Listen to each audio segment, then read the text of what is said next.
ਰੱਸੀ ਪਾਈ ਹੋਈ, ਕਦੀ ਇਹਨੂੰ ਖਿੱਚਦਾ, ਕਦੀ ਇਹਨੂੰ ਖਿੱਚਦਾ। ਇਹ ਕੀ ਗੱਲ ਹੁੰਦੀ ਹੈ ਨਾ? ਇਹ ਕੰਦਾ ਹੈ ਪਿੱਛੇ ਨੂੰ ਖਿੱਚਿਆ ਹੋਈ। ਮੈਨੂੰ ਪਤਾ ਇਹਨੂੰ ਉਹ ਦੇਖੀ ਜਾਂਦੇ ਆ, ਫਿਰ ਉਹ ਪਿੱਛੇ ਨੂੰ ਵਾਪਸ ਚੱਲਦਾ ਵਾ।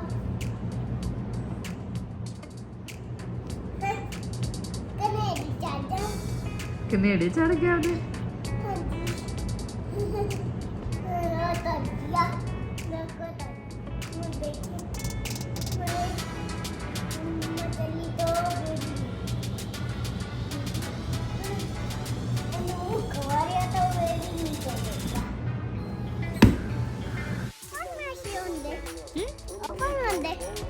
ਉਹ ਜਿਹੜੇ ਮੋਟਰ ਤੇ ਰਹਿੰਦੇ ਆ।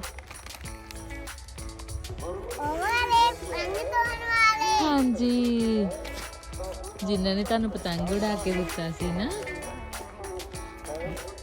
ਚਲੋ ਭੱਜੋ, ਦੇਖਦੇ ਕਿਹੜਾ ਮੁਰੇ ਭੱਜਦਾ।